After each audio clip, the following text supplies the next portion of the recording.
she's almost there to her ascension. They better fucking listen. Sweetest being. You're about to get it.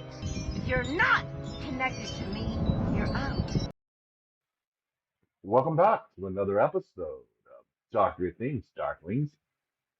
Now, what you just witnessed was Amy Carlson, aka Mother God, the supposed spiritual being who's going to bring healing to the earth, or she was going to, because Mother God passed away.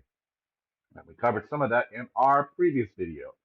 But without further ado, we're going to dive now into the belief of the cult and chronicle her death and the aftermath on this episode of Doctor Things.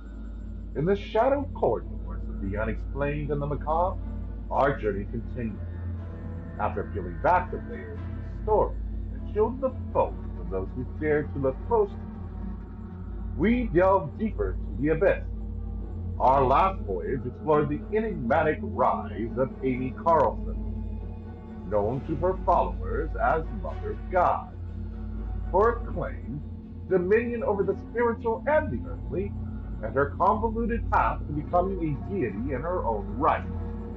Today, we venture further into the darkness, into the heart of her teaching, and the tragic end that awaited her. Carlson's doctrine was a tapestry of grandiose claims and mystical assertions. She proclaimed herself the 534th incarnation of Mother God, a celestial entity bound by the fate to a shepherd exactly 144,000 souls from the confines of our quote-unquote 3D world into a transcendent fifth-dimensional existence. That makes sense to you? It didn't make sense to my mind either. If it does make sense, let me know in the comments below. Now, her identities span across history and myth. Gaia, Cleopatra, Jesus Christ, Joan of Arc, Harriet Tubman, Marilyn Monroe. Each life claimed its full memory, including the crucifixion of Christ. Miracles, which she asserted, were within her grasp, echoing the divine feats of Jesus. Carlson's narrative wove through the lost continent of Lemuria, where she positioned herself as a savior holding ancient, salvaged technology from the doomed Atlantis. Humanity's unreadiness, she lamented, thwarted her full ascension, compelling her perpetual return to human God. Her claims extended into the realm of healing. Carlson branding herself as a spiritual surgeon capable of curing ailments from cancer to autism through what she called multi-dimensional intervention. But darkness loomed as Carlson's health spiraled. Paralyzed and battling cancer, the final days were marred by isolation. Police wellness checks met with deception, and a harrowing journey that ended in a room in Oregon. Denied hospital care at her request, she succumbed.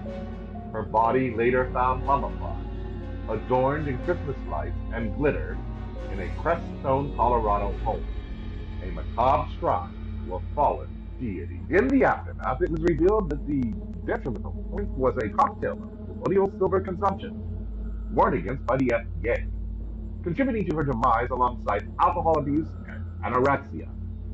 Charges of corpse abuse and child endangerment service painted a grim picture of the legacy she left behind.